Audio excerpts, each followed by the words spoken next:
Alors cette journée, comment elle commence?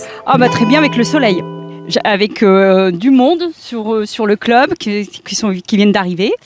Un parcours qui est déjà prêt, tout est prêt pour accueillir et puis participer à cette découverte aviron. Et parcours musculation qui est proposé par l'association C'est la Forme.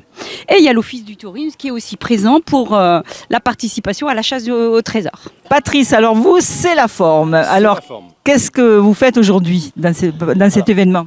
Aujourd'hui, dans le cadre du Canal en Fête, donc on s'est associé avec l'Aviron pour proposer une animation commune dans le cadre de cette fête, justement, où on a mis en place un défi tous les deux, donc un défi qui va consister, donc qu'on appelle un Irox dans le jargon sportif, qui va consister, comme vous pouvez le voir, par des épreuves de renforcement musculaire, mais également du cardio, de la course.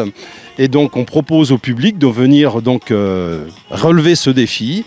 Et pour les gagnants, donc on a un petit lot à leur remettre. Donc on a un défi homme, un défi femme et un défi mineur. Comme ça, il y en aura pour tout le monde pour aujourd'hui.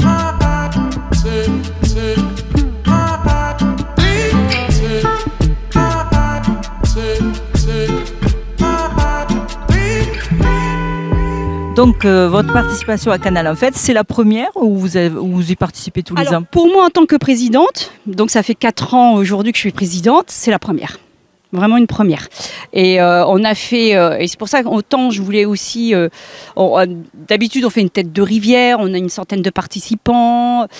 La tête de rivière, c'est national, donc on a des compétiteurs qui viennent de toute la France et on s'est rendu compte que avec le temps, avec la participation et les frais que ça engendre, c'était pas très rentable.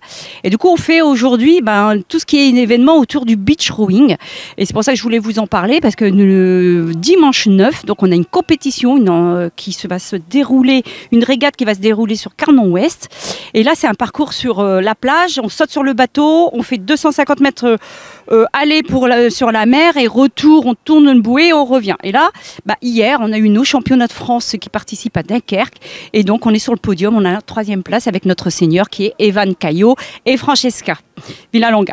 Voilà. Donc un club dynamique. Donc voilà, je suis ravie. C'est ouvert à tout le monde. Là, vous pouvez venir voir comment ça se passe. Et on vous accueille près de l'hôtel Coste sur la plage. Donc vous vous entraînez toute l'année? Toute l'année, tout à fait. On a notre entraîneur, on a un plan d'entraînement pour les compétiteurs. Après, on a, comme je disais hier, 80% de loisirs et le reste de compétiteurs. On n'a pas beaucoup de compétiteurs. Mais voilà, le peu qu'on a, ils sont bons, puisqu'on a des médailles.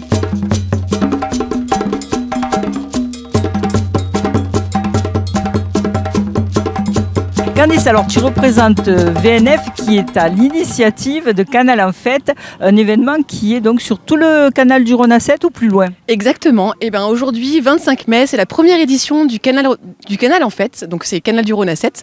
Il y a plein d'activités tout au long du linéaire, de Beaucaire jusqu'à 7 qui sont organisées. Donc à Bellegarde, à Saint-Gilles, à Aigues-Mortes, Carnon, Palavas, Frontignan, Villeneuve. Vraiment du sport, des animations culturelles, des chasses au trésor. Il y a beaucoup de choses qui ont été prévues par les territoires, par les offices de tourisme, par les clubs sportifs également. Donc ça va être vraiment une très très belle journée et on attend vraiment de voir le retour des gens pour comprendre vraiment ce qui leur a plu, pour pouvoir préparer après une seconde édition éventuellement.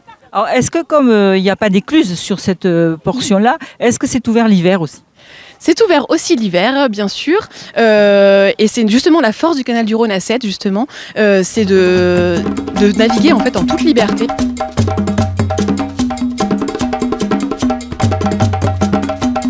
Tes mains bien collées comme ça, d'accord ? Comme ça.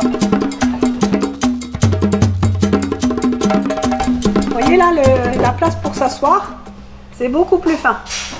Donc il faut avoir vraiment une bonne maîtrise parce que sur l'eau, le bateau, vu que c'est rond, il va vouloir tanguer. Donc si on n'est pas à l'aise, il faut d'abord apprendre dans des canoës, dans des bateaux un peu moins instables. Et ensuite, on passe dans des bateaux, pour la compétition, c'est des Philippi.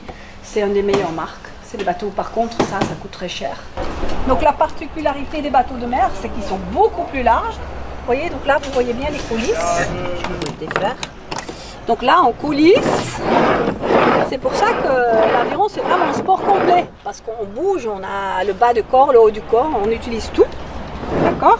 Et les bateaux de mer, évidemment, ils sont très larges. Parce qu'en mer, il faut avoir une stabilité avec les vagues.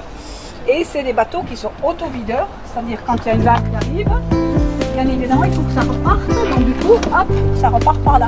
Ah ouais, d'accord. Alors que sur les bateaux des rivières, on n'a pas du tout ça. D'accord.